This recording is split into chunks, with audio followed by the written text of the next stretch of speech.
మన చుట్టుపక్కల చాలా దేశాల్లో మిలిటరీ కంట్రోల్ ఉంటుంది. ఉదాహరణకి మయన్మార్ కావచ్చు, పాకిస్తాన్ కావచ్చు, ఇలా చాలా దేశాల్లో యుద్ధం చేసే పని, యుద్ధం డిక్లేర్ చేసే పని అంటే ఎప్పుడు ఎలా ఎవరితో యుద్ధం చేయాలి దానికి సంబంధించిన ఫైనల్ డెసిషన్ అనేది మిలిటరీ వాళ్ళ చేతిలో ఉంటుందన్నమాట. అంటే ఫౌజీ చేతుల్లో ఉంటుంది. కానీ భారతదేశంలో సివిలియన్ కమాండ్ స్ట్రక్చర్ అనేది ఉంటుందన్నమాట. ఆర్మ్డ్ ఫోర్సెస్ ఉన్న ఆర్మీ, నేవీ, ఎయిర్ ఫోర్స్ ఉన్నా సరే ఫైనల్ డెసిషన్ అనేది ప్రైమ్ మినిస్టర్ చేతిలో ఉంటుంది, అంటే ప్రభుత్వం చేతిలో ఉంటుంది అనమాట. రీసెంట్గా ఒక న్యూస్ బయటకు వస్తుంది.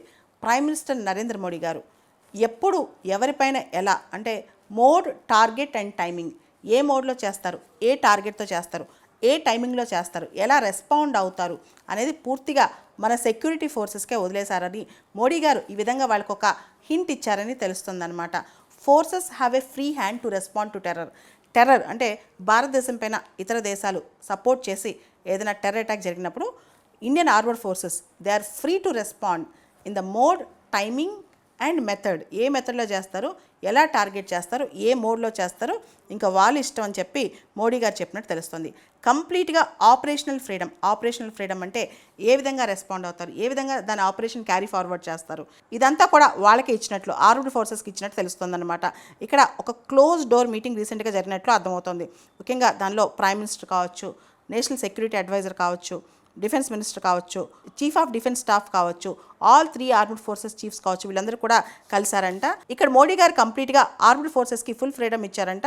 ఆపరేషనల్ ఫ్రీడమ్ మీదే, మీపై నాకు ఫుల్ కాన్ఫిడెన్స్ ఉంది అని చెప్పారంట. ఇక్కడ మనం గమనిస్తే కనుక భారతదేశం చుట్టుపక్కల చైనా కావచ్చు, పాకిస్తాన్ కావచ్చు, ఈ శత్రు దేశాలు ఎప్పుడు ఎలా మన దేశంపైకి వస్తాయో మనకు తెలియదు. కాబట్టి మన ఆర్మ్డ్ ఫోర్సెస్ ఎప్పుడు చాలా స్ట్రాంగ్గా ఉంటాయన్నమాట. India has a second largest standing army in the world. ప్రపంచంలోనే సెకండ్ లార్జెస్ట్ స్టాండింగ్ ఆర్మీ ఉంది భారతదేశానికి.